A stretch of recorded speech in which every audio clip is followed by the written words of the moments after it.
ध्यान दीजिए, यह एक फिक्शनल स्टोरी है। इस स्टोरी के माध्यम से मैं बिल्कुल ये नहीं कहना चाहता कि भूत होते हैं या नहीं होते हैं। अगर आप भूतों में मानते हैं तो वो आपकी मर्जी है, नहीं मानते हैं तो वो भी आपकी मर्जी है।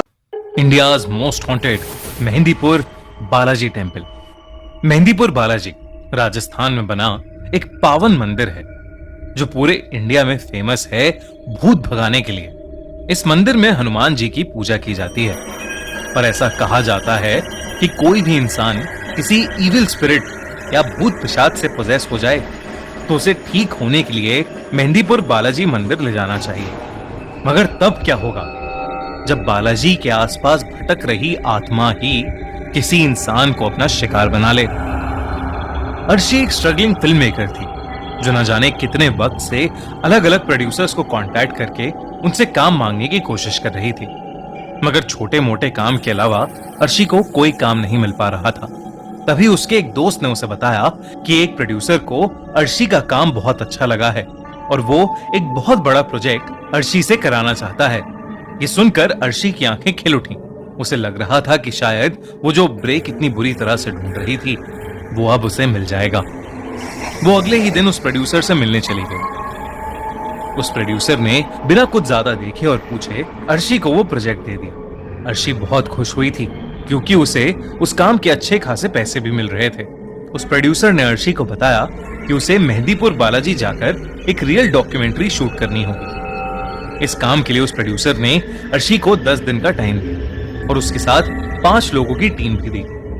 उस प्रोड्यूसर ने अर्शी को एक राजन नाम के आदमी का नंबर भी दिया और कहा कि राजन वहां का लोकल मैनेजर रहेगा।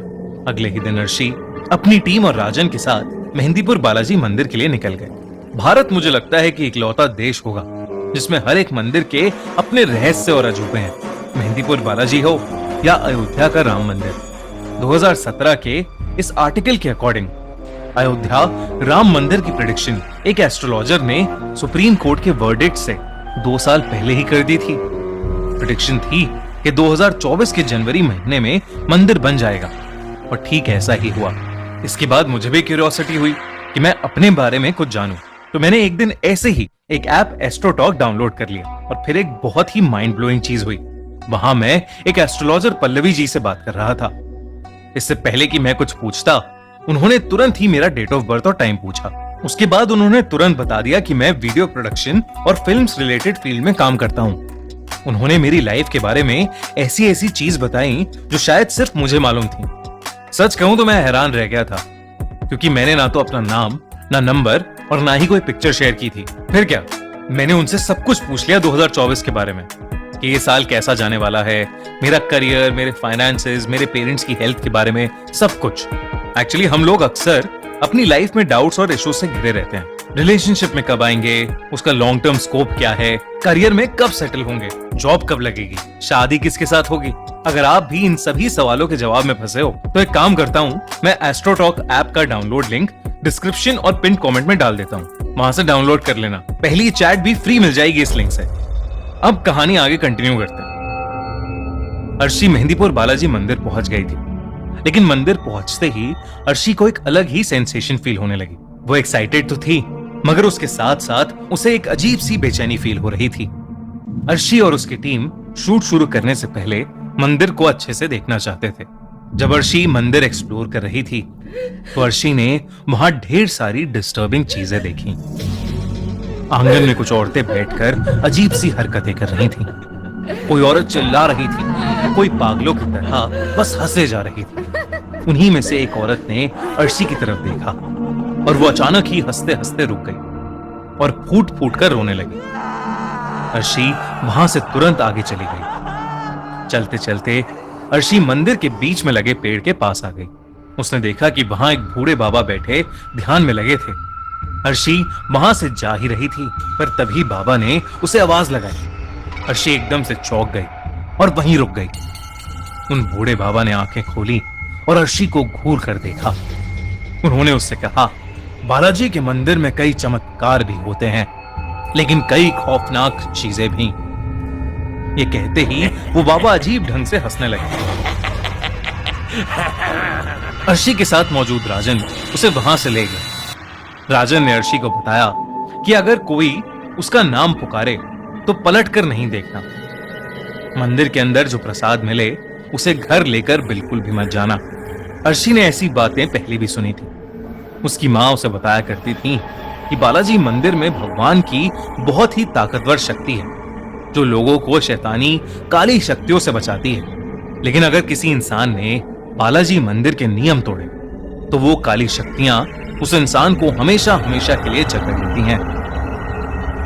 इसके बाद अर्शी मंदिर में दर्शन करने गई और पंडित जी ने उसे प्रसाद भी दिया। उसने प्रसाद तुरंत वहीं खा लिया और फिर मंदिर से बाहर आने लगी। उसके आसपास भीड़ थोड़ी ज्यादा थी, इसलिए पूरा ध्यान मंदिर से निकलने पर था जब अचानक अर्शी को किसी ने पीछे से पुकारा। राजन की बताई बात अर्शी के दिमाग से निकल गई और उसने पलटकर पीछे देख लिया। वहां कोई भी नहीं था। अर्शी मंदिर से बाहर तो आ गई थी, मगर अब उसका माथा बहुत तेज दर्द से फटने लगा था। तभी अचानक उसका फोन बजा और वो एकदम से हड़बड़ा गई। अर्शी का फोन उसके हाथ से छूटकर नीचे गिर गया और टूट गया। वो अपने फोन के टुकड़े उठा ही रही थी कि तभी उसकी टीम का एक मेंबर आया और उसे बुलाकर अपने साथ ले गया। मंदिर से वापस आते ही अर्शी की तबीयत बिगड़ती जा रही थी। अर्शी का मन बहुत भारी होता जा रहा था। उसे ऐसा लग रहा था कि जैसे उसे ठीक से सांस नहीं आ रही हो, और इसलिए अपने होटल पहुंचते ही अर्शी रूम में जाकर दवाई लेकर सीधा सो गई।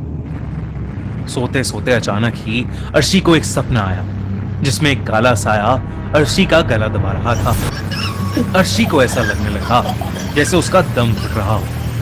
अचानक अर्शी की नींद खुल गई। वो पसीने में लथपथ हांफते हुए उठी और बाथरूम में जाकर अपने मुंह पर छींटे मारने लगी। जब वो बाथरूम से बाहर आई तो उसके दिल की धड़कन एक बार को रुक सी गई, क्योंकि उसने देखा कि उसका शरीर तो बिस्तर पर लेटा सो रहा था। उसे कुछ समझ नहीं आया कि आखिर उसके साथ ये क्या हो रहा था।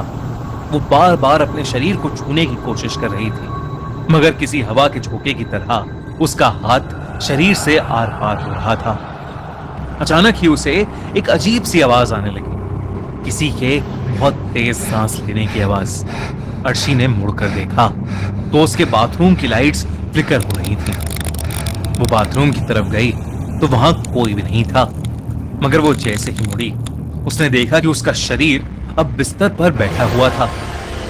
उसके बालों ने उसके चेहरे को कवर किया हुआ था और वो तेज सांसें लेने की आवाज अर्शी के शरीर से ही आ रही थी। वो जैसे ही अपने शरीर के पास गई, अचानक से उसके शरीर ने अपना सर उठाया और अर्शी का दिल बुरी तरह दहल था। अर्शी का चेहरा किसी चुड़ैल जैसा लग रहा था, और तो और उसके चेहरे पर नाक या होठ नहीं थे, सिर्फ 2 लाल आंखें थीं। ये देखकर अर्शी बहुत जोर से चिल्लाई और उसने अपनी आंखें बंद कर लीं। जब उसकी आंखें खुली तो वो अपने बेड पर ही थी। उसे रियलाइज हुआ कि वो तो बस एक सपना देख रही थी, मगर वो सपना बिल्कुल असली जैसा था। अगले दिन से अर्शी और उसकी टीम ने मेहंदीपुर बालाजी के मंदिर के आसपास शूटिंग शुरू कर दी। उन्होंने फिर से वहां कई सारे पोजेस्ड लोगों को देखा और उनका एग्जॉर्सिज्म होते हुए भी देखा। 4 दिन तक उन्होंने यही सारी शूटिंग की और बड़े बड़े पुजारियों का इंटरव्यू लिया। अर्शी वैसे तो अपने काम में खूब मन लगा रही थी, मगर उसकी तबीयत 4 दिन से काफी खराब हो रही थी और उसके पूरे शरीर पर रैशेस भी हो गए थे। जब अर्शी मंदिर के सबसे बड़े पुजारी का इंटरव्यू लेने पहुंची तो उन्होंने उसे कमरे के अंदर आने से मना कर दिया और उन्होंने हड़बड़ी में मंदिर के स्टाफ से अर्शी को एक रूम में बंद करने को कह दिया। उस पुजारी ने बताया कि अर्शी पर किसी बहुत बुरी आत्मा का साया पड़ गया था और उसके शरीर के रैशेस कोई बीमारी नहीं, बल्कि धीरे धीरे उसके शरीर पर उस काली आत्मा के बढ़ते हुए कब्जे के निशान थे। अचानक ही कमरे में अकेली बंद अर्शी को दौरे पड़ने लगे। उसकी आंखें एकदम लाल हो गईं और उसके शरीर के निशान अब पूरी तरह उसकी बॉडी पर फैल गए थे। अर्शी बेहद डरावनी लगने लगी थी। वो बार बार दरवाजे पर अपना सर मारकर दरवाजा पीटने लगी और अचानक से वो एक आदमी जैसी भारी आवाज निकालने लगी। वो उसी शैतानी आवाज में पुजारी को गाली देने लगी। पुजारी अपने साथ कुछ और पंडितों को लेकर उस कमरे में गए और अर्शी का एग्जॉर्सिज्म यानी झाड़ फूक करने लगे। ये पूरा प्रोसेस अर्शी की टीम रिकॉर्ड कर रही थी। अर्शी पूरी तरह पोजेस हो गई थी।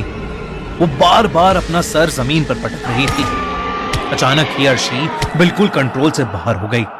पहले तो उसने अपनी टीम के कैमरे लिए और वो जमीन पर पटक कर तोड़ दिए और फिर उसने वहां मौजूद एक पुजारी का गला पकड़ लिया और उससे हवा में उठा लिया। लेकिन बड़े पुजारी ने फौरन ही उस पर लाल मिर्च डाली। अर्शी ने पुजारी का गला जैसे ही छोड़ा, सबने उसे पकड़कर चेन से बांध दिया। 2 दिन तक एग्जॉर्सिज्म करने के बाद अर्शी के अंदर से वो काली आत्मा निकली। अर्शी ठीक तो हो गई, लेकिन वो बहुत कमजोर हो गई थी।